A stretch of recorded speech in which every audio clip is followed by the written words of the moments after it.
Time is apparently a flat circle. At this time last year, we were recording the definitive Bucks versus Pacers first round playoff preview. A year later, we are doing it again, but the two teams are quite a bit different. The Pacers were an upstart squad then. They have more upstart players in their rotation now, but they also have playoff experience. They have a better defense than they had a year ago, but more than anything, the Bucks have some new faces too, but they also have a very formidable, familiar face in Giannis Antetokounmpo, who did not play a year ago. Here to talk about it all with me today is Samson Folk, who now, no more air quotes, has switched over to actually covering the Pacers. Samson, how are you, and how excited are you to talk about the same two teams but a different series? Doing good. I actually have had good conversations this year with the coaches from both these teams. I feel like I have a little behind the scenes insight into this series. I'm excited for the coverage to come. I'm excited for the basketball most of all. And it seems like time is a flat circle. Only Giannis is in place of Damian Lillard, among some other moving parts. That's pretty important and noteworthy, and I'm sure we'll give a lot of lip service to that. I also know that we do such great work that we attract viewers from other teams and listeners. So any Milwaukee Bucks fans, hello, and I hope you enjoy the work to come. And Pacers fans, we love you. We love you. So the Giannis of it all. In his games against the Pacers this season, he's averaged a very Giannis 30, 12, and 7 on 67% true shooting. We're mainly going to focus today on the two games that the Pacers and the Bucks played in March, because the ones before that aren't as relevant, given that the trade deadline hadn't happened yet and the Bucks had made some changes. In those two games, the Pacers gave up 1.212 points per possession. They themselves scored 1.173 points per possession. So I felt a good place to start was obviously for the Pacers on the defensive end. As I mentioned, they will be finishing this season as a better defensive team than they were at this point in time last year, but they have a bigger challenge to deal with, quite literally and figuratively, in Giannis Antetokounmpo. So, Samson, right off the top, do you have broad strokes thoughts before we get into how are the Pacers exactly going to solve or at least limit the Giannis problem? So I covered a series where the Giannis problem was front of mind before, and the tools at the Raptors' disposal at that time were Marc Gasol and Pascal Siakam at 24, 25 years old, Kawhi Leonard, like a lot of different looks that you could throw at them. And the Pacers are not as rich in how they do things, but also Giannis has elevated himself too. The conversation I had with Doc Rivers earlier this year was about how Giannis has improved so much as a playmaker that his decisions are not as rote as they used to be, where he would just collapse and make the same read. He can collapse with a bit more intention and with a bit more purposefulness, if that's a word. And he can kind of manipulate to the player he wants to get open rather than to just a spot, perhaps. He has impressed for years and years. And the Pacers, if they have even, I think, a modicum of success stopping Giannis, I think that this series will be quite linear. Now, if he runs roughshod, which of course he is capable of doing, then we get into the weeds. Then we get into the fun stuff. That's where I sit on all of this. Also, Kyle Kuzma in a playoff series again. Let's go. We'll see what happens there. Some background for everybody. The Pacers in these two games, there was only 3 players for the Pacers who defended Giannis for at least 15 half-court matchups. Siakam at 71, Aaron Nesmith at 22, and Miles Turner at 15. On the year, Siakam guarded Giannis for 136 half-court matchups, which is his highest volume of matchups against any player that he defended. And quite frankly, that's pretty contrary to his role. If you're looking at who a lot of the top assignments are, with the exception of Giannis and Kevin Durant, you're going to see a lot of like Ochai Agbaji. And not because Siakam hasn't made strides this year as a defender, but because most typically the Pacers really value him being able to master angles, lurk from the corners, pounce on leaks, whether that's peel switching, doing roaming. That's in part why their pick and roll coverage has been better, because he's always kind of hanging out in the lane as a goalie. You're not going to be doing that in the same way against Giannis, because quite frankly, the Pacers don't have a lot of other answers potentially to throw at him. So what I thought we would do is kind of look at the various defenders along with some actions and determine kind of between those three guys and maybe a few other options too, how we would divvy up the pie percentage-wise against Giannis on who you would be putting on him most out of 100. So first up, I thought the 4 or 5 screening actions are probably some of the most informative because it speaks to the overall approach. So if people can see this, the Pacers are going to load up at the elbows with Siakam as the primary. At least that's what they did in March. So that's why you have 3 guys that close in semi-transition. And then what the Bucks almost always do is they're going to wave a guy through to create that wider gap from Giannis, and then they're going to either go into a handoff or he's going to get a clear out. And in this case, kind of gets snagged up on that one, but they late switch it. He veers in. Kyle Kuzma's coming downhill. I don't feel that bad about this coverage, despite the fact that Kuzma gets there. The other issue, though, is if there's actually a 4-5 screen, the Pacers are going to switch that, which is a little bit contrary to what they were doing a year ago. And you and I talked about that on podcasts because I don't think Siakam's always the best screen navigator. He isn't always the steadiest. He has a big body. It's harder for him to get up over the top. On a matchup like this, they've decided they're going to switch it. There's not a lot of teams where they were doing that a year ago. But against Giannis, they were putting Miles in isolation against him. And then again, most of the time you're going to see the Pacers with Miles be shading him to his left on the drive, and then they're going to go into that 2-man action between Dame and Giannis. Miles here, I would argue, not really in position where you'd want him to be with Dame coming off of a handoff. This is kind of no man's land. No help from the weak side at all. Giannis gets pretty easy to the rim, but more of the switching. And you're going to watch Giannis flip that guy through so that they can get into either the empty handoff or he's going to isolate and get it back. They want to pinch in as much as they can. And obviously that's the shot that Giannis has added. He's shooting about 10% better on that on the year. And it's been even better against the Pacers where he's exceeded his expected shot volume on 2-point jump shots by almost 17 percentage points against the Pacers. Another switch. And then he just wants to go one-on-one. Miles holds up decently given where the spots on the floor that Giannis wants to get to there, despite the fact that they maintain control of the ball. It's another clear out. The main thing that I want to point out here is if it's 4-5, the Pacers are going to switch it. They're going to go into those handoffs, and it's going to be an isolation against Miles, which is something you have to consider when Siakam's the primary, that he's not going to be getting over the top of those, so you're automatically giving up another matchup. That's truthfully about the only reason why Miles even had 15 matchups against him. They weren't just assigning Miles to Giannis. It was after switches. So any of your thoughts about anything you saw there? I do think as a rule, it's a pretty good idea to keep size in front of Giannis. And that's why obviously the Pacers have been opting for Siakam as the go-to, and then to, obviously skirt around some of Siakam's limitations, navigating screens at 6'9", 6'10". You just switch out. And as you say, like lining up at the elbows and just crunching that space together.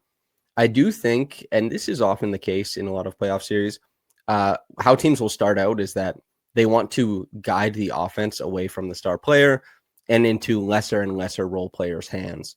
And I think that the Pacers are definitely going to try to do that. And I just wonder, I'll throw it back to you, who do you think is most harmful to, or who do you think is the least harmful to try and identify as we will funnel this way? If we can, what is the ideal situation for the Pacers to achieve? Well, the interesting thing is after watching a lot of these film clips, the Bucks are not, there's some clunk for the Bucks. Yep. And that can come when you're playing random. That when you're trying to play positionless, this happens with the Pacers sometimes. You're trying to play positionless, you're running to spots in transition. The spots that certain players are in are not necessarily always the most optimal spots. And then you're trying to get into pace after, and you're trusting that guys are going to be able to respace and get into the alignments you want. The Bucks are not always the best at that. So there's times where Giannis will be going into those handoffs, and maybe it's Taurean Prince in the corner, and now he's the guy coming up out of there. Or, maybe it's Gary Trent Jr. coming up out of the handoff. You covered Gary for a long time. I don't really think that's the people that you want one pass away from Giannis. Ideally, the ones that I just showed there, a lot of times it was Dame. We don't know. I should have said off the top, we don't know whether Dame's going to be available in this series or not. Hopefully he can be, because I'd like to see both teams be healthy. Going one-on-one, I guess Taurean Prince is probably the least threatening driver. The difference being is that most likely Tyrese is going to be guarding Taurean Prince. So even if he isn't that threatening off the bounce, typically, if Tyrese is opposite of him, then he's going to be going through a lot more handoffs and other stuff potentially if Giannis gets off the ball. I do, yeah. Whether it's Gary or Torian, the Tyrese of it all is pretty important. Yeah. What man? When I think about coming out of the corner, driving, jeez, I don't think that's a bad spot to be, even if Ty is in there, because he has done better defending this year. And like, especially if it's a weaker driver or if it's a weaker on-ball player, you do have the chance to move off ball, even if Tyrese is involved in that. Like, Tyrese is not an elite defender. He's not, I wouldn't even say he's not above neutral, but it's not a death sentence for every single action he's involved in. So I don't mind that. And I think you have an opportunity to move the ball on again and continuously work, a bit of a clunky team in the Bucks just by proxy of how they operate, farther and farther into the back end of the shot clock. I don't mind that at all, even if there are some warts about matchups a little bit. Yeah, because I mean, that's the thing. Each one of these defenders, they're going to look at different types of actions for Giannis. When it's Siakam, they likely are going to be doing more pick and roll, potentially more ISO at the top of the key than what it is going to be with some of the other guys. And then you have to decide how you feel about that. I mean, overall actions for Giannis, he's been the most efficient between ISO, pick, post, handoff out of the post. Against the Pacers, he's been the most efficient out of picks. And I think that's in part because you are getting some of those isolations against Miles Turner. And Miles Turner isn't always terrible holding up on a switch. There's certain matchups where he can do that, but he's going to have to play further back from Giannis. And now that Giannis is hitting some of those twos, maybe that's what you have to live with, but he's not going to be able to contest as close as what you could do with Siakam or Jarace Walker in those situations. And obviously, Nesmith's given up height, but we'll get into him in a little bit as well. But it's when he's a driver, Giannis is a little bit worse going to his left, which is why you're seeing them shade him in that direction. But he prefers the left block as a post-up player. So other he loves the like driving left. He loves the shoulder into the chest and then the step through to get back right. Like he always wants that, and that's like throwing size can really help that. I guess we'll see how it manifests, but yeah. These are just some specific matchups then just with Siakam outside of the pick and roll, where this happened right at the start of this or the end of the second quarter, of the game in Milwaukee. Siakam had 17 points in this quarter, 8 of 10 shooting. I highlighted this on Twitter and in the article that I wrote. You can see him right at the start of this clip if I roll that back. You can see him giving Nesmith a little bit of a push, almost like, I need a breather. You go take Giannis for a possession, because Siakam had played this entire quarter. He had pulled the Pacers out of a deficit to within 5 before halftime. And yet it's like he's able to muster all the strength and be like, oh, well, you know what? An empty handoff between Dame and Giannis. Like, I can get back and I can knock that away with my length. He had some really impressive possessions. This is the fourth quarter in Indy, where Giannis did not score a point in this fourth quarter and he only attempted one shot. Siakam's having to come off a down screen there to get Giannis at the elbow. And there's nobody else on the Pacers team who's going to be able to chest up, keep arms out, and wall that off. Obviously, they still gave up the floater to Brook Lopez, but I think you're probably fine with that. Then there's also a deterring effect when Siakam's on him, where you can tell that the rest of the players for the Bucks, they're not so intent when it's Siakam guarding him into the post that no matter what, like mismatch, feed the ball into the post is what they do with some of the other guys. So if you can just filter the ball to the other side of the floor, that's somewhat of a win. The downside with Siakam is this is the end of the third quarter in Milwaukee. And you and I talked about this before we hopped on here. Siakam has been a much better defender for the Pacers. The on-off splits per cleaning the glass, he literally ranks in the 100th percentile in terms of how much better the defense is with him on the court versus off. But if he plays too many consecutive minutes with all the heavy lifting that's expected of him on both ends of the floor, especially in this matchup, he can start showing some really exaggerated signs of fatigue. Like, you can just tell that this is a guy that needs a break here. He's not helping on that Kevin Porter Jr. drive. Obviously, that spin move was pretty easy here. This one, he's going to cut right behind him, and it's like he can't get back into that. Thankfully, Ben Shepherd comes down and doubles it. And then there's a couple possessions here coming up where, like, it's just the entire end of the third. You can tell, like, he just doesn't have much left to give, which is why I wanted us to talk about exactly divvying this up, because that's very much a consideration. Like, the fact that he's defended Giannis for 136 matchups tells you kind of everything you need to know, that like a lot is going to be expected of him on defense. And he already, in some of these matchups, that second quarter when he had 17 points, the fourth quarter in Indy where he scored or assisted on 11 straight in a row. Yeah, that's not something he was having to do in this series a year ago. And they were relying on him a lot to beat that Brook Lopez cross match. there's energy that comes with him having to, go into his herky-jerky bumper car routine to deal with the cross-matching, if that occurs, on top of having to guard Giannis at the other end of the floor. He is asked to do a lot on these Pacers, and he played basically like very close to the full season. His minutes per game wasn't the highest it's ever been, but he's near the top of the NBA in total minutes played. He spent a lot of time out there. He does a lot for the Pacers. And the Pacers, as you just mentioned, so much of their counterpunch style to continue to improve and impress against the best teams in the NBA relies on their versatility. And a lot of that relies on Pascal Siakam on both sides of the floor. And the Bucks have the ability to press that. And at the start of the series last year, it was like, what do you have, 36 and 37? And it was just like keeping them afloat, all that kind of stuff. I do wonder how that looks. But it is meaningful, even though with all of that said, how it could go south, that it very much like you have proof of concept of it working and you have someone who's capable. It's just about filling in the background so that, the Bucks will choose to some degree how much this plays out by what they try to achieve against Pascal and what they force him to do on the other end. And obviously, like, Tyrese can simplify some of this on offense by being, he's a bit of a supercomputer, getting everybody set up, but also if he tilts the scales towards his scoring and kind of punishes as a shooter and a scorer, it can simplify some of this stuff. But you could see Pascal's possessions go up. But they need other people, which I'm assuming we're going to look at right away. Yeah, because if you look at the defensive matchups and the two most recent games, they went Tyrese on Taurean Prince, Nembhard on Dame, which would be Ryan Rollins, Nesmith on Kyle Kuzma, Pascal on Giannis, Miles on Brook Lopez. Nembhard on Giannis. Why not? He's so talented. Why do you think that they've started with Pascal on Giannis and Aaron on Kyle Kuzma? Because a year ago, Aaron was getting a lot of the brunt of the Giannis matchup, and now it's tipped more in favor of Pascal. Do you think that that's a concern somewhat, maybe with some of what Kuzma does in transition and not wanting Siakam to have to be dealing with a runner? Or do you think it's more concerns about Aaron? Or how they want the Bucks to initiate their offense? I'm going to say not concern. Maybe this is a bit too optimistic, but not concern, but maybe being more familiar with Pascal's defense and seeing it over a longer stretch, they feel like they can, as you mentioned, it's not as automatic a look. The process for what you're trying to do offensively looks a little bit different when Pascal is standing there, and it moves Giannis out of, his most efficient play type, the post, and into picks, and, where he is still good, but it just changes the complexion of the offense. And I think it's good to do that at the start of the game.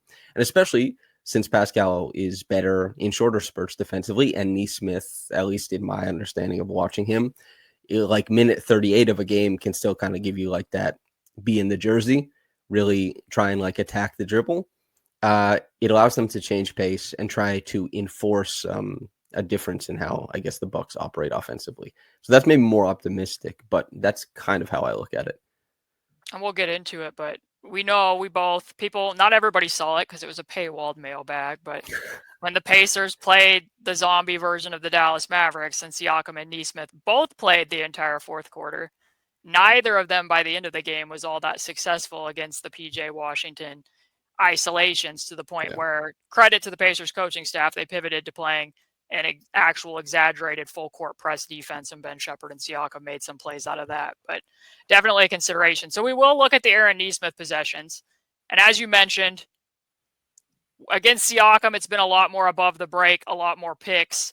Against Nesmith, it's going to most likely be more in the post. And in part, one of the things that I like about the idea of running Nesmith against Giannis rather than Siakam is if there is a 4-5 screening action, Nesmith's going to be able to climb over the top of those Brook Lopez screens a lot better than Siakam. Difference being is here, like if we're being honest, Giannis goes too early here, and that's not a very good screen by Brook Lopez. So Nesmith fights through it, but he also didn't have, as much of a challenge, and then he ends up taking that offensive foul.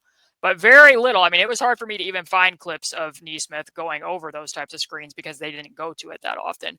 More often than not, it's going to be side screens and then Giannis either walking Nesmith into the post or reestablishing position in the post. And this is what I want to talk about because you and I just said he prefers the left block.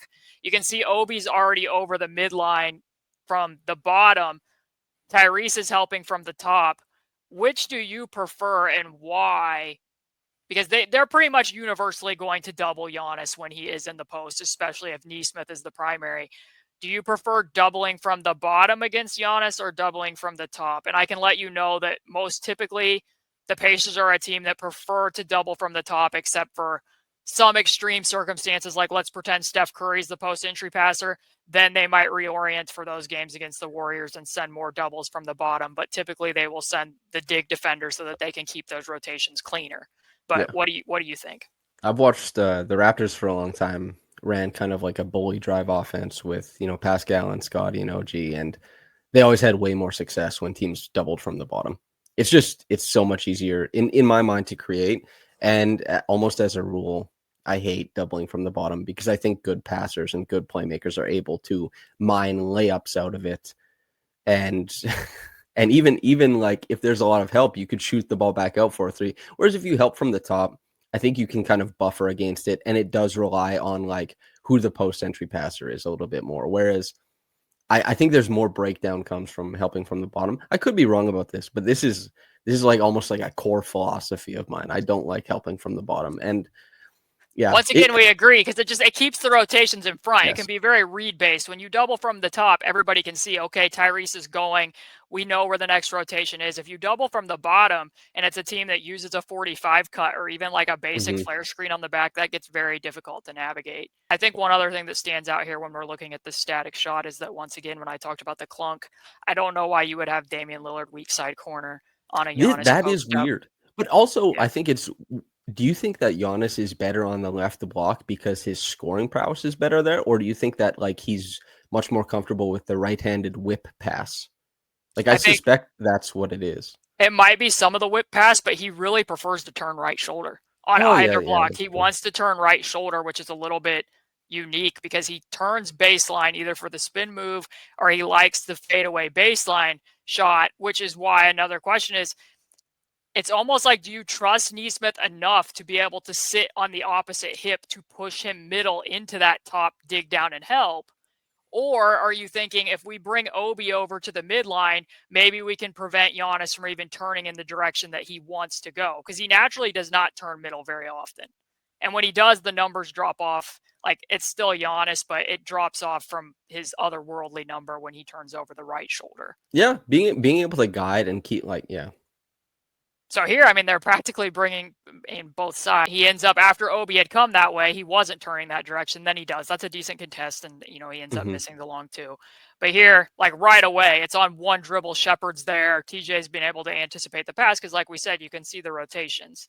There, this is the thing that I wanted to bring up. You and I talked about this briefly. I wrote a piece about it last week, that if they're going to run empty side between players that don't include Giannis, and Giannis is going to be in that dunker, I really like the idea of Nesmith stays in front of Giannis's body and you helping with the sink defender, which in this case would be Obi Toppin, off of that weak side corner and having everyone else rotate around that, because you're not going to give away the drop off pass or the lob to Giannis in that way, and you might help yourselves out on the glass as well.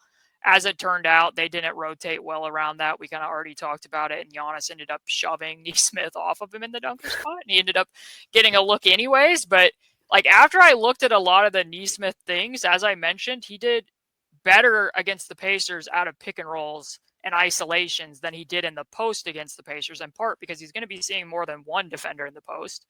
And you're just going to have to trust Nesmith, which there's times where Nesmith has guarded up to fives. He's guarded Vucevic. He's guarded Joel Embiid.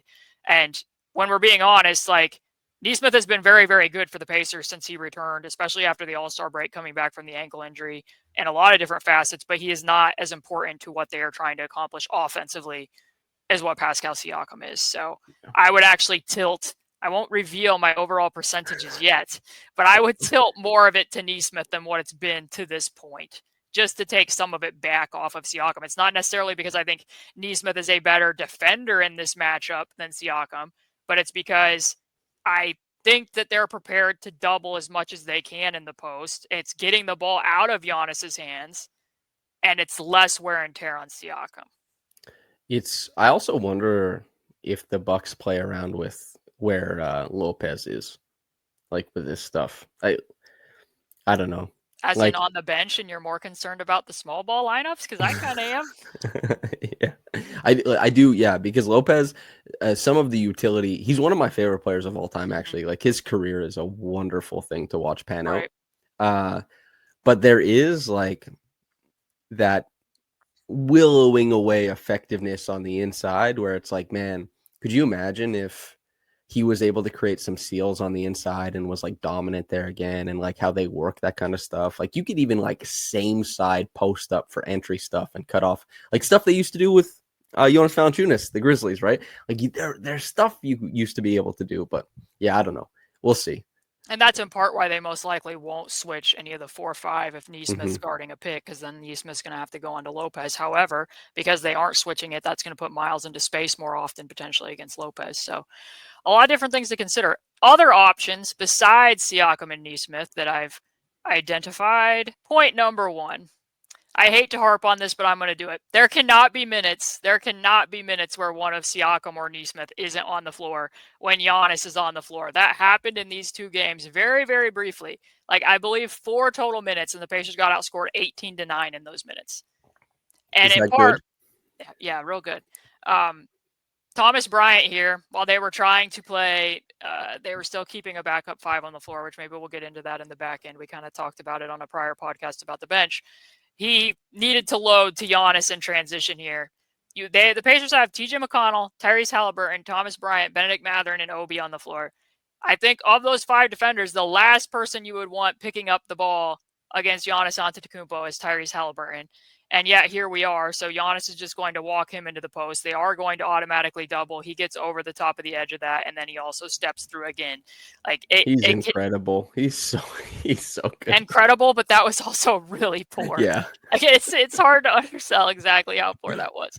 So point of that, because we have talked about that possession before, is no minutes without Pascal or Nesmith on the floor. If there must be those, I will point out and say, because I doubt you would have seen this game, Ben's sophomore year, he had some very terrific games against the Milwaukee Bucks. I'm very excited to watch Bennedict Mathurin in his first playoff series for the Pacers. And he actually guarded Giannis during crunch time in some of those games. He knocked the ball away from him in isolation a couple times. And Ben, while he does have his warts as a defender, is not a terrible defender when he can just be on ball defending in isolations. And it was helpful because at the time, Bruce Brown was kind of doing a lot of shadowing and helped out in that particular game. But here, they let Ben pick him up full court. He turned the ball a couple times at the start of this clip, and then they're just dropping back into a 2-3 zone. So if Siakam does need a quote-unquote break, and this is against well, I guess Jericho Sims is on the floor, so it's not technically small ball, but it's small for the Pacers. One look you could potentially go to is having somebody else, be that Mathurin, be it Jarace Walker, whoever you want, have him pick him up full court and then go to the zone look. The Pacers did not do this much. It ended up being a shot clock violation. I think the Bucks probably missed some opportunities where they could have scored here, but they did not. And then the last option that we can look at from what the Pacers tried, which is what I wrote my entire kind of preview about in a way, is Jarace Walker did not play in either game in March. He did play a little bit against Giannis in the fourth quarter of the game that the Pacers lost on New Year's Eve.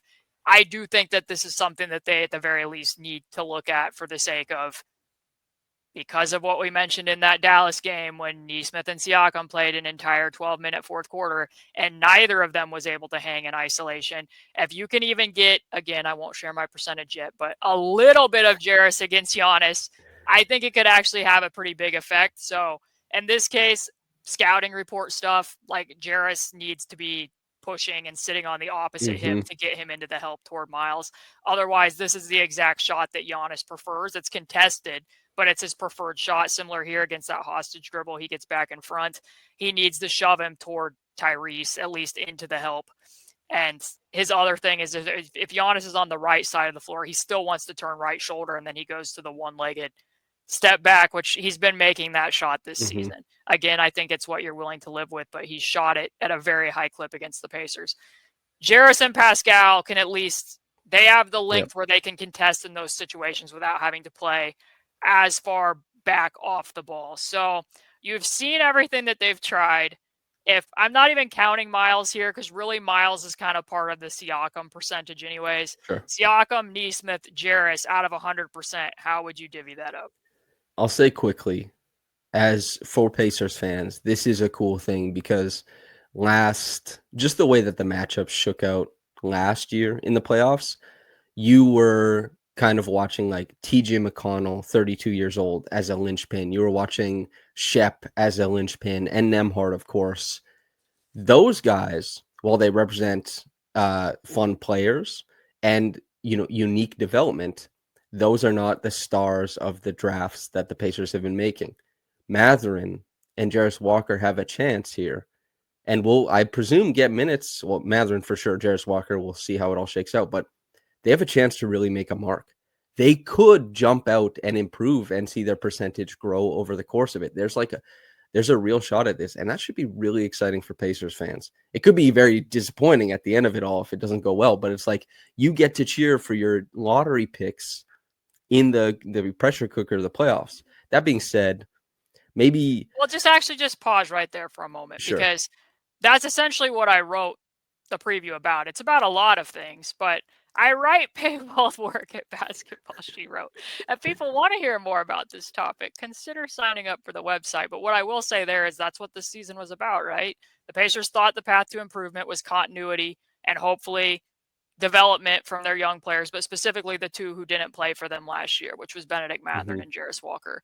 Slowly but surely, Jarace, we did that podcast after that win from the bench over Minnesota. He had a very rough end of that game, hence why he didn't play the prior two games against Milwaukee. He's been steadily more in the rotation. He was ahead of Shepard some in the rotation to close. It felt like the Pacers were deliberately testing this, knowing we might need to play small against the Milwaukee Bucks, and if we do, we need to be able to play bigger while we're doing it. Even if Jarace isn't the person necessarily guarding Giannis, there is some utility to having him on the floor because while he's not always the most connected within the defense, he can have two vertical contests on the same possession. You're not getting that from Obi Toppin in the same way of what Jarace can offer you. There's other things that we'll get into that I think he could have benefit in this series. There's question marks with Jarace, but I want to see it. I think that they at least need to try it, but onward with the percentages. Yeah. They just this quick thing, like they still managed to get a healthy amount of wins. The bet pays off in the playoffs, of course, but maybe you want to see a little bit more of Jarace over the regular season, but we'll see him now. Fingers crossed. Let's go 40-40 split between Nesmith, Pascal. 14 Jarace, 6% Ben. We're really splitting hairs here.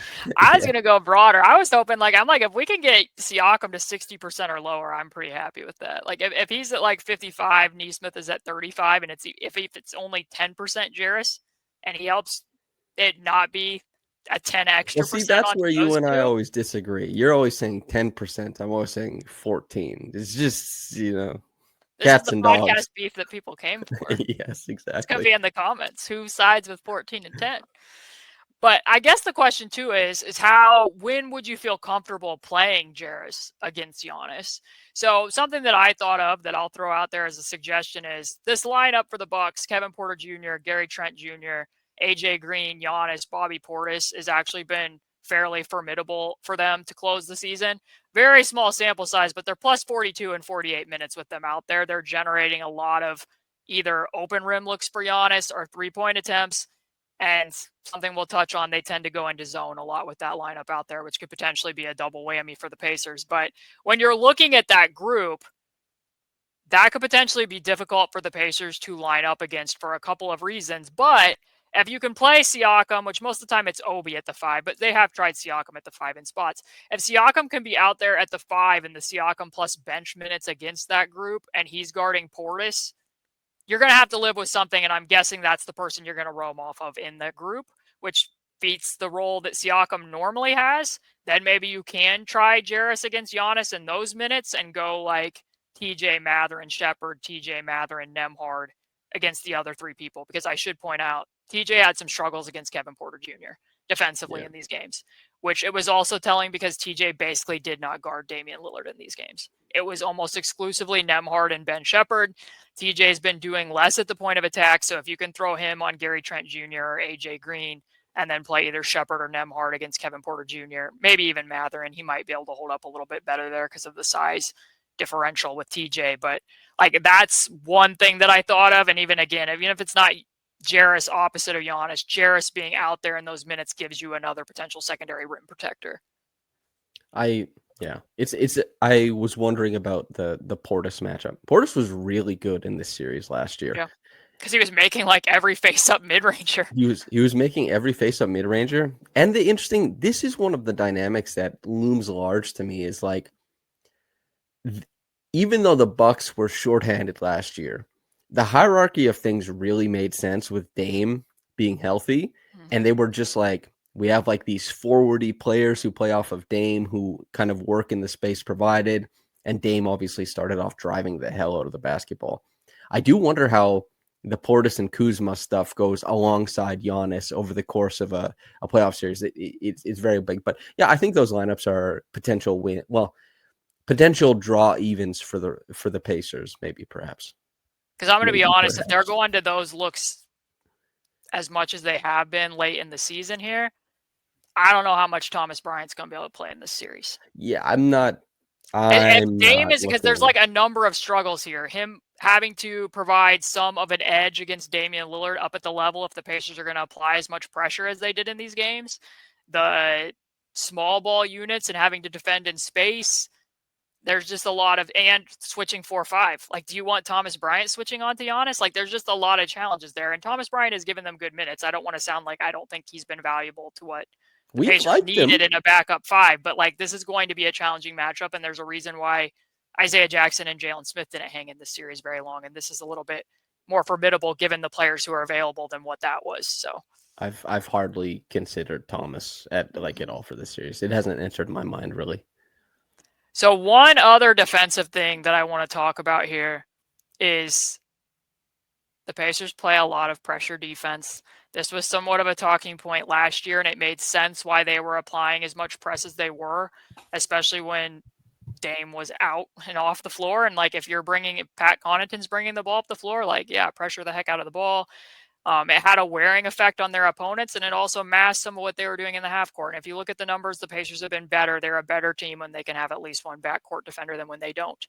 The problem is the longer that they've done that this season, more teams, as they naturally would, are countering that with three-quarter court screens and half-court screens. And the way that the Pacers have gone about defending that is they feel okay with Miles being up defending those screens instead of, having the guy duck under or whatever that may be. This was very problematic in this particular matchup. I can let people know two things about this ahead of time. Number one is that the Pacers go under the fewest ball screens per 100 possessions of any team in the NBA.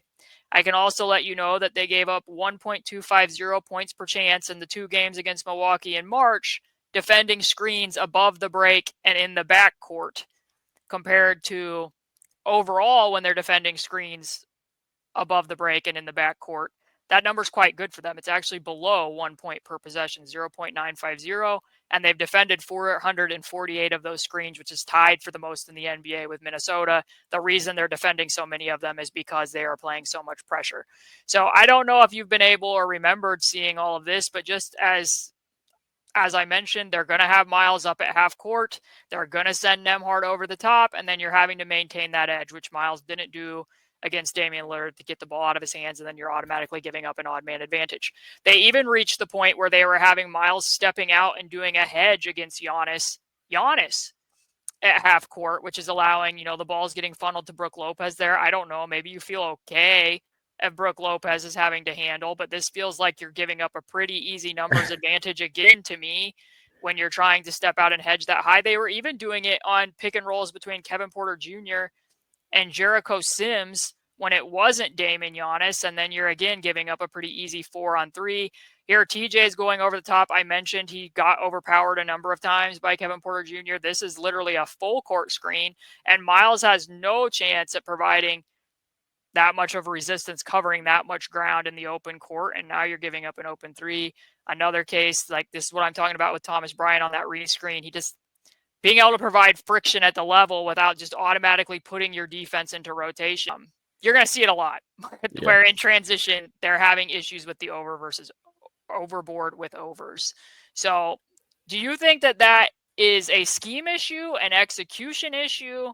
What are your thoughts about it? I would not want to rely on Miles Turner for like 30 minutes a game to be doing that. I'm my sense, and I could just be a dumb guy talking basketball on the internet, but my sense is like, what is the downside to just like stepping off the gas like a little bit and going under? What is the downside to going under? Ben Shepherd, the hero among us, Kevin Porter Jr. and Jericho Sims went under the screen in the open court. When you said that about Miles, just a quick interrupt, I will say that you watch the games in Paris. It changed the 2-game mini series over there for them that they had Miles literally picking Wembanyama up full court. The amount of full court pressure that a center, it was unprecedented. It was the most full court pressure Wemby had seen since he was drafted. The difference being is Miles is basically face guarding Wemby as a trailer. He's not up having to defend screens that far in space. It was problematic for them in a game that they played against the Bulls. They wanted to counter how fast the Bulls play in transition. They were applying the pressure. The Bulls are like, we'll bring the half court and 3/4 court screens. Kobe White was splitting Nembhard and Miles. He was rejecting screens that far from the basket. And then it's what you're mentioning with the foot speed. The last clip that I had here that I will show and tell people is that in the most recent game against Cleveland, when the Cavs pulled literally not only just their starters, but the players that were performing well for them, like DeAndre Hunter and other guys. Here's an instance of this on a last-second shot where you're defending up at the level at half court with Miles, and they did prevent, unlike with Dame, turning the edge of that back in the opposite direction, and Nembhard ended up getting that massive stop by preventing that step back, and then Jarace deflected it. It works in situations. Obviously, it worked there because, and I'm not trying to be rude, but that was basically a G League squad that they were going against in Cleveland versus trying to do this against Damian Lillard and Giannis and Kevin Porter. But that was a long interruption. So no, it's the perfect interruption because I was asking you like, what's the downside? Because I don't see that much downside to like what Ben did there. And again, maybe I'm just a dumb guy on the internet, but like I see that and I'm like, that looks like it could be emulated by 3 guys across the Pacers roster pretty handsome, like easily. And man, I spent so much time because the Raptors became this year a huge pickup point team. And I've talked, God, almost to like every coach across the league, it feels like, about this. And the most recent was Chauncey. And the Blazers were at the forefront of this. And Chauncey was like, well, as a guard, everybody hates playing against a guy kind of like sitting on your hip and following you up. And it might change who brings up the ball. And when I was playing, I hated this. And we have young guys, so why not play this way and just expel that energy? And that's like, it does. And you and I had this conversation where it was like, you know, how does this inform pace over the course of the game, and which way do you want to toggle it? All that stuff is really important, but that stuff can fade away really quickly if you start giving up ostensibly 4-on-3 or 5-on-4 stuff. So there's all those considerations, but you can try and inform that stuff through other means while still more or less keeping the ball in front of you, I think. I think I land on the side that the ball pressure is really important for them as a team. Sometimes I wonder, is some of this an issue with the screener defender not calling out the screen? And then the guy's going over it, and then they feel like, well, now we need to defend the screen. Also kind of like a universal of we want to teach an aggressive mentality. We kind of universally want to go over. We don't want to be teaching different principles in different situations. That might be part of it. I think some of it a year ago genuinely was. The Bucks were a very heavy isolation team. They wanted to play in the mud. I think that the Pacers wanted to speed them up and get them playing more, artificially push the pace of what they wanted to do. I think that some of those are factors. I think that the issue is more so like what we said with Miles. Like, your execution of this better be a lot more of a wall than what those just were, or else it's way too easy. Like It's all also those hard. It's yeah. hard. That's tough. No, yeah, no, it's very hard to be doing it at half court. So I land on the side, apply the pressure, hope that the screener defender can call it out so that you can duck under it and you can be keeping the bigs back. Because when they're that high, plus, like, if I'm being honest, I just don't see a reason to be hedging against Giannis at half court. Like, stepping out above the level?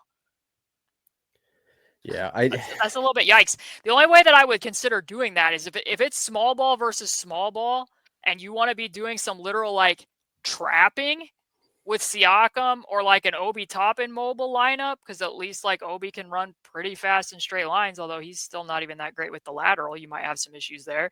Like, maybe you could try it in those scenarios. But yeah, I think if it's got a traditional center on the floor, you're going to have trouble. If you can force, like, if there's small ball and you can force the pass out, kind of buffer everything, recollect yourselves, and force like 2 dribbles, a picked up dribble, and a reset, and just kind of like really bog down the actions that they're trying to run, like, sure. But yeah, I don't know. I don't see a reason to be so fervently like over. Overboard with overs, you might say. Oh, An old topic. Whoa. At least we're not going to be seeing a play-in game where they go over every screen against Russell Westbrook, or a game where they did that against Ben Simmons. But I digress. The next topic, we've been covering mainly defense here, but offensively, the Pacers have generally produced, as I said, 1.17 points per chance, or points per possession. That's a fine mark, especially given the article that I wrote after the first game in March, where the Bucks had the highest average defender distance on threes of any team in the entire NBA. And when I looked that up, I actually think it was several years where that was the greatest distance. The Pacers generated a lot of high quality threes. Miles shot 3 of 18 on threes. Like, there's low hanging fruit here that the Pacers haven't even necessarily tapped into that will still be there. The one offensive concern that I do have, however, is on New Year's Eve, different roster for the Bucks, but the Pacers had a 19-point lead. They gave up the entire 19-point lead. The Bucks played 27 possessions of zone. The Bucks are a high zone frequency team, ranked 4th in the NBA. They're also an efficient zone defense team, ranked 3rd in points allowed per 100 possessions among the 21 teams that have played at least 100 possessions of zone. Please remember, everybody, these are going to be tiny sample sizes because you don't play as much zone as you do. Man, and the Pacers all season long have ranked 23rd in this category. It's been a little feast of famine. They've had some games like this where it's been very troublesome for them to generate points against this, and they've scored less points per possession against zone than they have man, which is really the key factor in all of this. If you can be more effective against them in zone than man, I do think this is something that the Bucks will look at. They didn't play it much in March. I felt like they were holding it back. They're doing it more with that small ball lineup, hence why that could be a double whammy. If the Pacers are having trouble stopping the rim running and 3 spread lineup of the Bucks, and then they're dropping back into a zone, you can't score, then you can't set your pressure, it's an issue. So I don't know. I'm going to show some of the possessions, but what have you thought against the Pacers against zone in general? Why do you think teams are zoning them so much? Because the only teams that have been zoned more than them are the Thunder and the Orlando Magic, for somewhat obvious reasons. Why do you think teams are zoning the Pacers as much as they are? That is a good question. I'm going to put the sports talk radio cap on a little bit just as a point. I always perceive zone to be like feast or famine. You know what I mean? Like, it's usually teams get like a couple nice possessions, but then it gets sorted out, and then it kind of, you hemorrhage points and then you call it off. I don't know if that's been the case against the Pacers. I would say that there's 3 games that the Pacers have legitimately lost because a team played a ton of zone against them. Cleveland played over 30.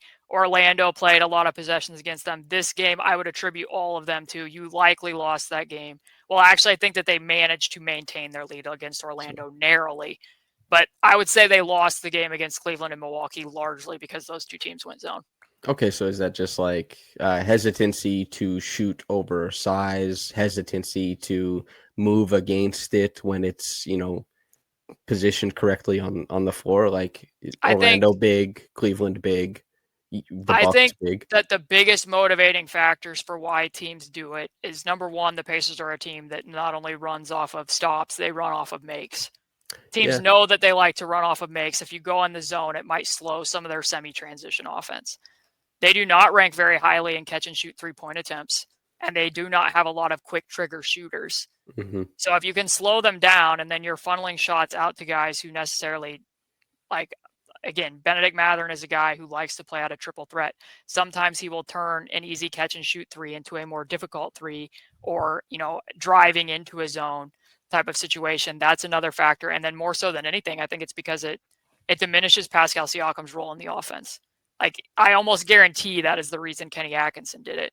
They played Evan Mobley back in their zone. It led to some mid-range twos. The Pacers typically play their centers in the high post, not Pascal, because if they play Pascal in the high post, teams deny it a lot more heavily than what they do if it's Miles or Thomas Bryant standing there. He only has 9 total, I believe, paint touches all season against zone.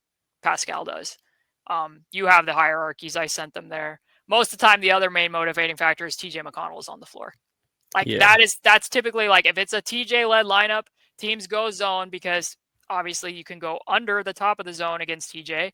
And also TJ is a very prolific driver. You're keeping him out of the paint more than what you can do otherwise. That's part of it. I think those are all of the motivating factors. And I'm sure every team's looking at the numbers and being like, oh, wow, the Pacers have a very potent offense and we can shave off, 0.1 points per possession if we go zone rather than man. And these teams have had success with it. So I think all of those are motivating factors. Yeah. The two that stick out, like when you talk about them from what I've watched, is Tyrese is one of the best players of the past like decade of basketball in those like push, create offense out of where a lot of teams perceived like there isn't offense there, but he finds something. And the zone probably takes away like a handsome amount of those reads. And the Pascal thing, especially since we're talking about how much of a counterpunch he probably needs to be. But then I'll ask, like, what do you think the solve is? Does it fall in the hands of Tyrese? If it's TJ guiding it, what are you trying to see from these guys? Can I take you on a journey here? Yes, please. Story. So this is New Year's Eve. This is one of the Pacers' most typical zone busters. They call it baseline. Like, people will see it because they'll do like baseline when they have the ball.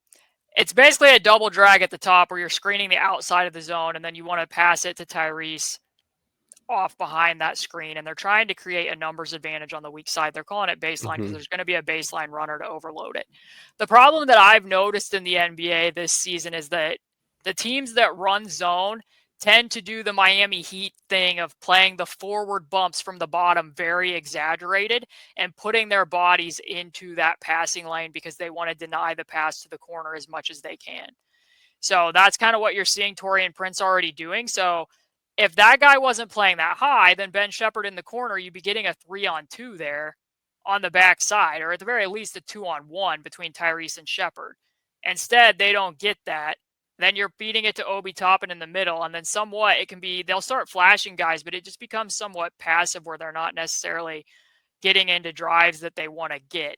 So one adjustment out of that zone buster that I don't see them do, but that I would like them to do if we pause it right there, is I wish that baseline runner, because of what I said of how teams are setting their zones more often, would stop in the short corner. Yeah. Don't run fully to the corner, because right here, if you give that pass to Obi Toppin that they're going to make, look what options Obi's going to have. Siakam already has the seal on AJ Green at the top. You got Ben Shepherd in the short corner. Obi's going to be there at the elbow. Giannis is likely going to go to Shepherd to be the lowest, lower than the lowest man as you want to be in zone. That would be a paint touch for Siakam. But they almost always run the play as it's designed to run when they get into these zone busters. So it's like, I am the baseline runner. I am going to run to the baseline. And then they don't end up getting anything out of it. You can see this a couple times where this was their most frequent zone buster that they were running up until this point. Can I ask you a question? Who do you like in Shepherd's place there? Who would you like catching short corner? I remember the Cavaliers completely undid the Raptors in the 2016 series because Richard Jefferson and LeBron kept linking up on a lob play out of a chin series. And it was just like, Richard Jefferson is who allows for this play to happen. Who is the little short corner wizard for the Pacers to help them manipulate this, do you think? Yeah, because right here you can see it's the exact same clip again. Like, I just want Shepard to stop in the short corner there and get it to Obi, because you're going to have a better advantage. The answer, I think, is you might actually like Obi as the baseline runner, because Obi can move into the corners and shoot, and you're going to be getting the lob as well. That used to always be Buddy running to the corners, but that was before teams were kind of getting into that passing lane as much as it was. But my actual answer to this question is going to be, I think, probably Nembhard. Because Nemhard's already a dunker spot guy. Nembhard's like, you're giving somebody who has great passing instincts direct sight lines to the rest of the court.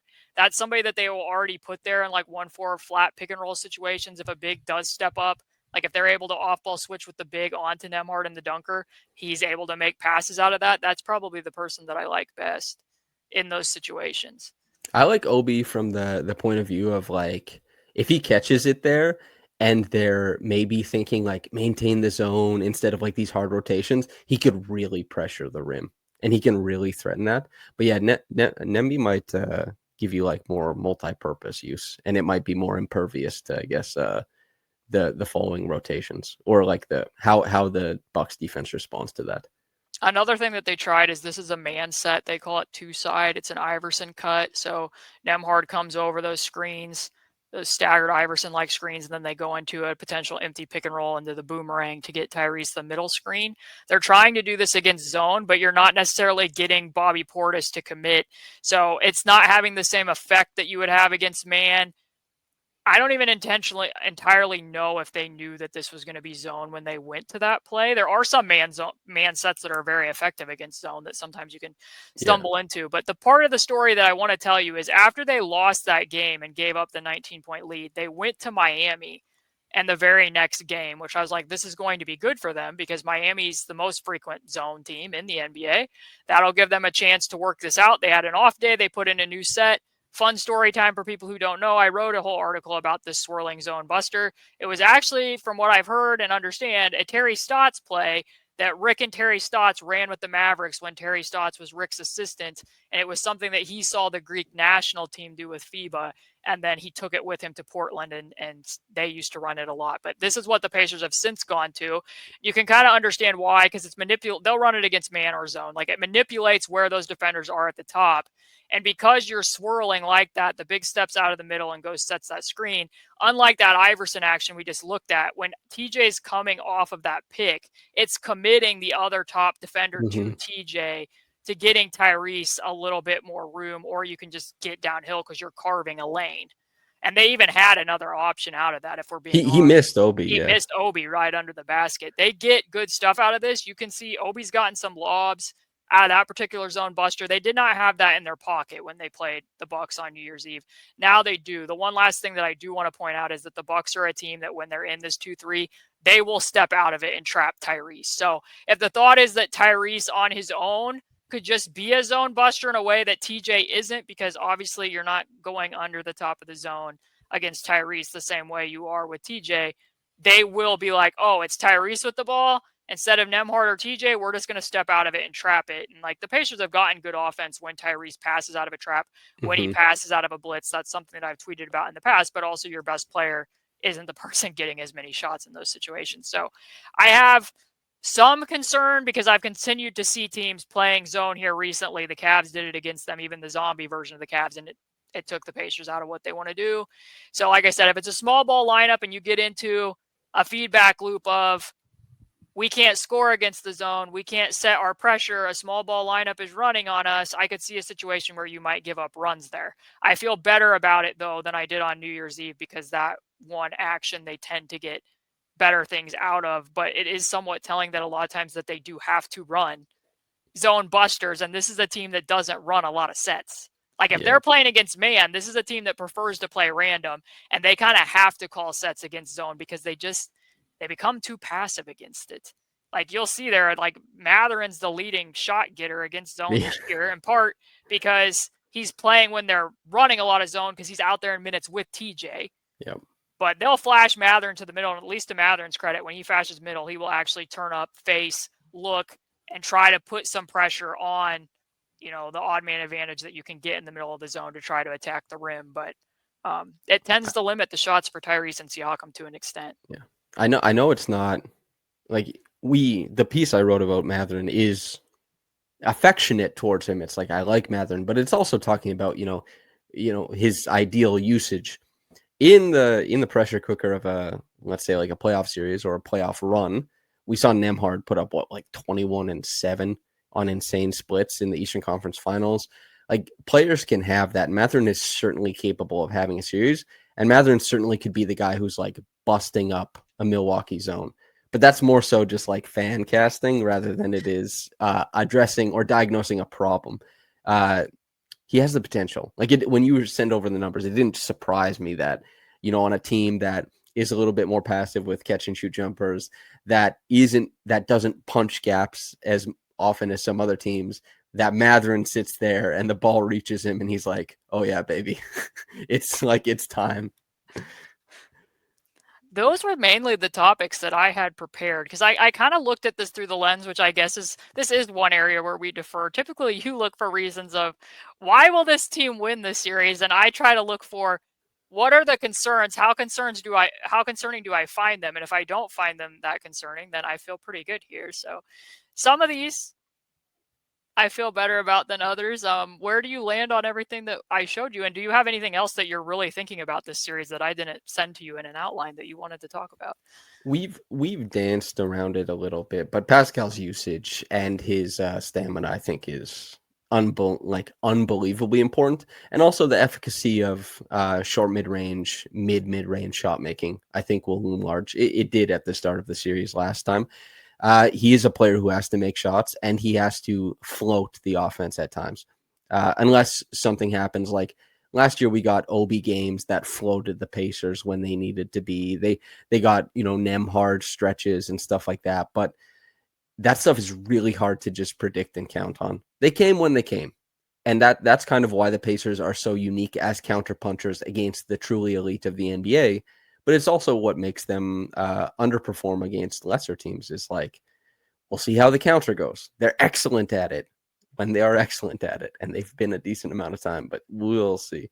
Because a couple things have changed there, because it isn't just not having Giannis. Like, he wasn't even necessarily guarding Chris Middleton that much in that series. Like, a lot of times Nesmith was doing it. So that's the difference on that end of the floor. At the offensive end of the floor, like you said, they started out first two games, it was Brook Lopez on Siakam, and they were like, yeah, this isn't going to work. And like, I'll let people know, guess what? Siakam's even better against those 5 cross matches now than he was then, because he's added the 3-point shot. Like, this stuff's gotten easier for him, because I've literally seen bigs. Like, I've seen Jalen Duren bite on a Siakam pump fake from 3, and now Siakam's just getting an easy downhill drive. Like, that's different than I have to back up, retreat, dribble, and then attack into the big, perhaps, change directions a few times, which Siakam's great at, but just from an energy standpoint, like, some of this stuff has gotten easier for Siakam. So I guess we didn't really talk about it. Like, who do you think is going to guard Siakam? Do you think that they'll try the Brook Lopez 5 cross match again so that they can put Giannis on Miles and switch those ball screens? Do you think that they'll be like, no, let's keep Brook Lopez on Miles and have Giannis kind of spar with Siakam? Because if some of this goes both ways, like Giannis is going to have some fatigue guarding Siakam too. Like, let's remember that, like, Siakam's had a 17-point quarter in this series. Siakam had scored or assisted on 11 straight points, some of that with Giannis on the bench, which I think Doc Rivers, much like the Pacers, are going to be like, these two guys need to be on the floor at the same time. Like, we can't risk that. But Giannis is taking a step back as far as like the huge impact of his defense. Right, the peak. The thing is, though, you can always, like, maybe Giannis, we didn't get to see him last playoffs. He might bring it. Like, those guys, they might be able to like reach back. And Giannis, I do wonder if with Dame out, if they might, like, you're in that position. And Doc Rivers does this a lot. Just like, go be Hercules, please. And so I would expect Giannis on Pascal to start, I think. I think that's a, maybe I'm wrong, but that's probably a more comfortable spot to start in. If you have to move off of it, you move off of it. But ask your best player and MVP candidate, like, why not give us both sides of the floor? Let's see it. If you have to move off of it, you do. But it's not a super comfortable position for them. I won't be surprised if they go Lopez on Miles to start and Giannis on Siakam to start, see where it goes.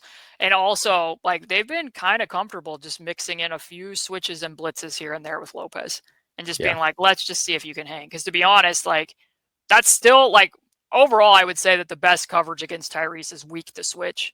Of the teams that are able to accomplish that, that's still probably your best thing. The blitzing might limit Tyrese. Yes. But it doesn't really limit the offense. Like he's not going to be your scorer, but the Pacers score pretty efficiently when he passes out of a blitz in general, unless you're very good at rotating Let's 4-on-3 and have focus length there on the then, backside. because people like hearing the best players talked about. We have to. I know last year we talked a bunch about and going through the play-in stuff, or not play-in, the in-season tournament, the Tyrese Lopez, Tyrese pick and roll. Like, we have to give that some lip service. Tyrese has been unbelievable to finish this season. Right. I know everybody is like, anybody who's not, for Bucks fans who are listening and an hour and 6 minutes in, thank you. But if, like, you've been taking this cursory glance at, like, how does Tyrese Haliburton get 112 assists and 3 turnovers? I'm not exactly sure how he does it either, but he is the conductor of the offense. We should set the scene for him. How do you think it goes? I mean, in those 2 games in March, they held Tyrese to under a point per possession as the pick and roll ball handler. Mm-hmm. And when I say that, I say held because Miles was 3 of 18 from 3. Like, he was getting open looks, and Miles had a game last year in the playoffs where Gamebridge Fieldhouse was literally chanting his name because he had made 7 threes against this coverage. So I've seen teams, which this is a tiny piece of this, but little by little, since Jarace has been playing and Nesmith's been playing better by Nesmith standards in terms of what he can do from 2-point range, I've seen teams start cross-matching the big onto the wings because they don't want to test it with Siakam. So I wrote a piece about the Pacers are spreading their wings in terms of, like, development from Jarace and Nesmith, but also I was like, they're in Oklahoma City and Isaiah Hartenstein's guarding Jarace, and now he's guarding Nesmith. And then they played the Kings at home, and Sabonis was guarding Jarace. He wasn't guarding Siakam. He wasn't guarding Obi. He was guarding Jarace. And I thought to myself, I wonder if a playoff opponent will try this when the 2 of them are out there, because we already know that the Bucks did try it briefly. I thought they went away from it too quickly, to be honest. Like, Nesmith made some threes, and he obviously is very good in, like, the pace after, and he'll keep moving, and he's going to go set go screens, this, that, or the other, and he's shooting the heck out of the ball right now. And it's good for him that the pull-up 2 is falling, that he's found a little bit of a step back 2.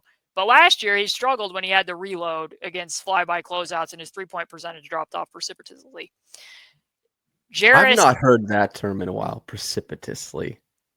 Good. Excellent. Jarace is shooting the absolute heck out of the ball, which is in part why, like, this zone stuff, if you had to play Jarace to spell Siakam, he might actually be a very valuable player out there because he's hitting threes that are highly contested. He's hitting self-created threes. He's been good there. However, his finishing continues to be a sore point, and I don't think that's radically going to get fixed in the playoffs right now. I think that's something that he's really going to have to focus on over the summer because of some balance issues and other things that we don't need to get in right now. Point being is there literally might be some benefit to some of those minutes to being like, if we want to keep Brook on the floor, let's put the 5 there, and that's the cross match we want, rather than trying to deal with Siakam. And then what does that do with Tyrese if you are doing more of the switching? Although I will say, when you're talking about Tyrese playing better, like, watching him at the end of the Lakers game and being like, hey, I'm motioning Nembhard, dunker spot, create this wider gap for me, I'm getting to the basket, that stuff looks better too. Mm-hmm. Like, switching's still going to be the better thing, and the Bucks to this point limited it, but I think it was more so because, like, to be honest, the Pacers missed a lot of practice quality shots in that home game. Yeah. Like, Jarace is at 97 of 240 for his career from downtown. 40%. Yep. It's like, here's what I'll tell you. His first summer league, he had 2 hitches in his shot. 2. And he was drifting to the left on all of them.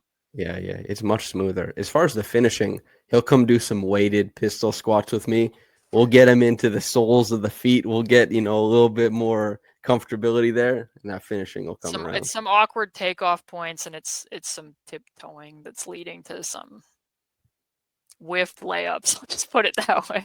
Yeah. So there might be some stuff there, but I feel pretty comfortable with Tyrese in this matchup, especially because like, no offense to Taurean Prince, but like if you were drawing up a matchup for Taurean Prince, who would you want him guarding? Like I don't think it's ideal that he's going to have to be doing a lot of the stuff at the point of attack here. I think that is, yeah, that's like that is a bigger question in my mind than any question that lays at the feet of the Pacers.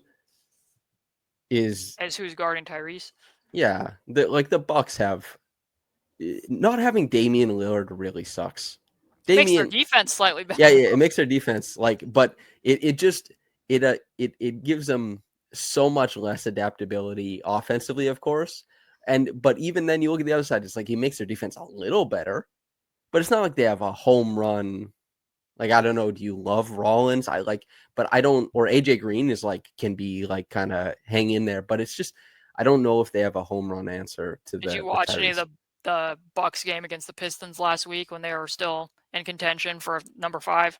No. Kuzma was guarding Cade Cunningham. It wasn't Rollins. Like, Rollins logged very few possessions against Cunningham, which Cunningham and Tyrese are really almost polar opposite as initiators, but still, like, that's who they had at the point of attack. Yeah, I'm excited to see it. There's a lot of stuff that is up in the air right now, but like some series are a little bit chalk. There's a lot of things. I think that we're going to get a better... Well, I guess last series was a good series. I think that one thing, like, I don't want to make it too simplistic here, but I think we both agree that when the Pacers went into game 1, they looked shell-shocked in the opening game, for sure. Yes. I'm hoping that should not be the case. Although they've gotten off to a lot of slow starts, and this is a 1 p.m. tip. So, at home. But they've been very good at home, so that's the other change. They are the home court team to start this one, so... Play the younger players. Home court advantage. 50 Ws. Not so bad. I think that's the other thing, too, is just how deep are they going to be willing to play in game 1? Because when we're talking about how much they want to pressure, playing bodies is part of what allows them to do that. It's because they've played deeper into their roster than most teams this year. A lot of times they do play an 11-man rotation. Well, that's I don't think they're going to be going 11. That's the other thing about Tyrese is, like, if Tyrese forces blitzes, like, a healthy amount of time, it allows flow on offense, and it allows like players who might be a little bit more like hustle to have these big wide open catch and shoot opportunities, which most players can hit, or it allows them to like run at the rim and catch on the move. And that's an easier spot to work from than like having to, lift perfectly and, pump and go and do all that kind of stuff. So it might allow them to go maybe like one guy deeper. If Tyrese is bending the offense, it's like, well, this guy might thrive a little bit more. So, but yeah, we'll see. A tiny Tyrese micro skill that I have noticed over the second half of this season is that in some ways, I think the hamstring injury almost benefited him because slowly but surely, because he had almost eliminated, I mean, he didn't eliminate, but a lot of it got reduced. He wasn't going to the righty sidestep 3 against switches as much because he couldn't power off that left leg. So he had to get other counters. So he's become more comfortable. And now he takes a lot of the step backs to the more natural left, which is good because teams weak him to his left all the time. The other little benefit that I've seen is he likes the low gather, getting through the nail help to squirt through. And because like lunging that deep requires and asks a lot of your hamstring, I've seen him add a couple more variety of gathers. Like now you'll see him use a high gather against smaller defenders and ways to get through. That in the past, it would have been like, if I can't get the low gather, then I don't go. So it's almost like the injury had a strangely beneficial effect because it forced him to have to add in other things. Well, you never know how players are going to develop. It's completely random. Like Pascal last season having the number one, like he was the most efficient play in all of the playoffs with his post up is like, look at 2019-20 Pascal. And then understand that Pascal had hamstring injuries and Pascal had like, he's still quite bursty and slick for his size, but he used to be a lot more rapid. And now it is about like all the micro skills of feeling where a guy is on his body and knowing exactly where to leverage and going to touch shots and all that kind of stuff. By the time Tyrese is like 30, I have no idea how he's going to wield all of his skills, but he does. What did I put in the OB piece? I trademarked it. Tyrese's offensive, whatever decision making, whatever the hell it was. Yeah, I wonder what it looks like. The Gatherers is a good one, though, especially since he is a big guard who doesn't play with force like a big guard. And that's typically what reminds us that guards are big. But when you see Tyrese start gathering and stepping, then you're like, oh, he's quite large. Yeah. So, yeah, something to look to. It's like the opposite is true because Jarace, when I'm talking about his finishing, like a lot of that is because he has awkward takeoff points because of balance issues, because he tiptoes, but he also almost universally wants to use a high windmill gather almost every time. Like you're going to notice it now. Like it doesn't matter who the type of defender is. Like he wants to bring it up and go. And that can be even when he's defended by bigger wings, which can create some issues for him too. But Hard to do a low gather when you're on your toes. Need the there heel. you go. Probably a contributing factor. Now, do you think that that would get fixed if he had played 15 minutes per game rather than 12? No, that I think like that. Those types of things get solved elsewhere. I think. Like there's just for people, that was a slightly inside joke. I'm glad that Jarace has gotten minutes, and I wrote an entire piece about him. I think he's going to be valuable in this series, but I don't think that that's something with all the other special skill sets that he has. I mean, we didn't even talk about his passing and other things that he does quite well. That's something that's going to have to be worked on in the summer, like to be reconfigured. Well, I'll say this was the kind of got. I asked Darko the question. It got aggregated when Darko said the most talented player he's ever coached is Desmond Bane. He went on to elaborate that point. It didn't get aggregated this way, but we were talking about Desmond, and he said because Desmond is able to take something he learned that day and apply it in game, and then that's very rare for an NBA player, because most NBA players can't do that. You need. Like Kyrie has also gotten a lot of love for his ability to learn and apply very quickly, but most NBA players need thousands of reps. And it's different for each player, but to start applying things into the rapid, always changing NBA floor, and for Jarace to change his approach to pickups, his approach to like the types of steps he's taking is like, that is the gym. That's the gym. It's not 3 more minutes on the court. It's the gym because you have to change the biomechanics of your body, which is not easy. And we all have our proclivities towards stuff, but yeah, for guys who want to do that stuff, you need to work in the gym and you need to create those neural pathways for your body. And then another fun Raptors quote that I saw is that Jacoby said that the player he learned most about screen navigation this year guarding against was Tyrese. Yeah. Well, it was funny. He was saying that it was the get actions. It was the get actions, and he was the 77 skips. Yes, and he was like, "I got killed." He was like, "Damn, dude." And he said when they went to do the film, they just kept being like, "You got picked here. You got clipped here. You got," because yeah. It's hard to guard Tyrese when he throws. The funny thing is it's not even necessarily the screen quality.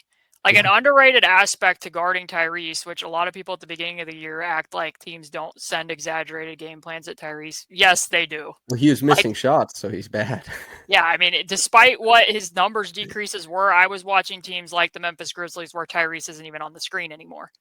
And it's that degree of 4-on-4 to the point where like Mathurin catches it and Wells is still following Tyrese on a wide open catch. But aside is that one of the reasons it is very hard to guard Tyrese and screen and roll and screen navigation issues is because when you're playing at that degree of speed, to connect and direct the ball to get him to use the screen is incredibly hard because of the Pacers' pace and then how often he wants to reject.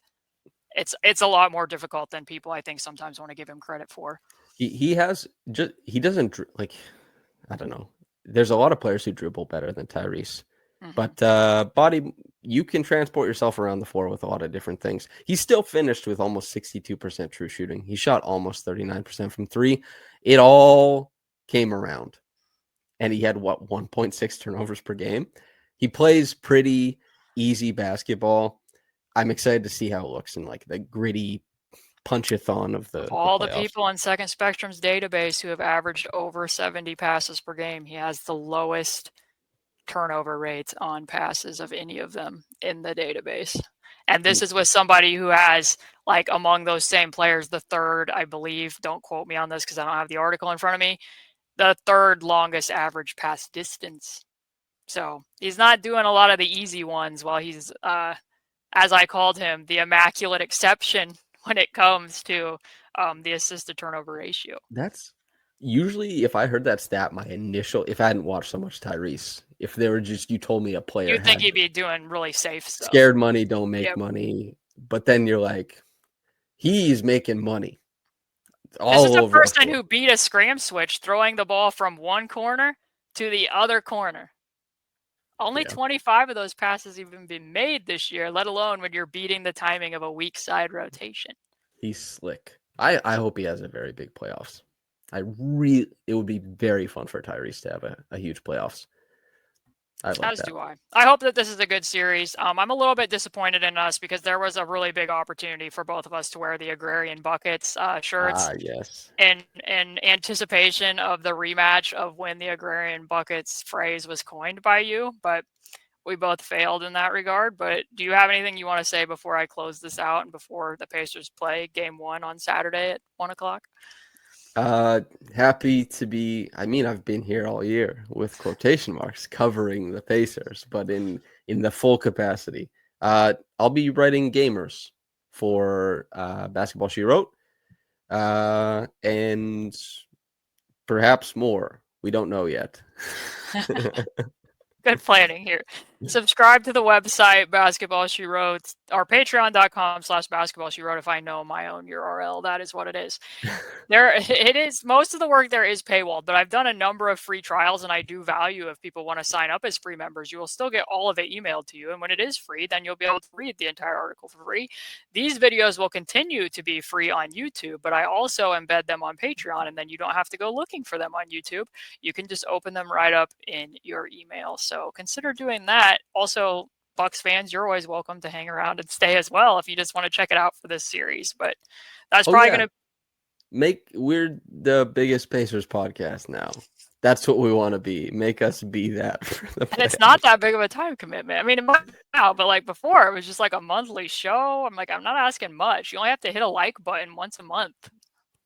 Yeah, like, subscribe, all that good stuff. YouTuber stuff. Okay. Well, that is going to be the ending closing comments. Thanks to everybody that hanged out and listened to this for almost an hour and 20 minutes. And hopefully game 1 gives us something good to talk about. So see you next time.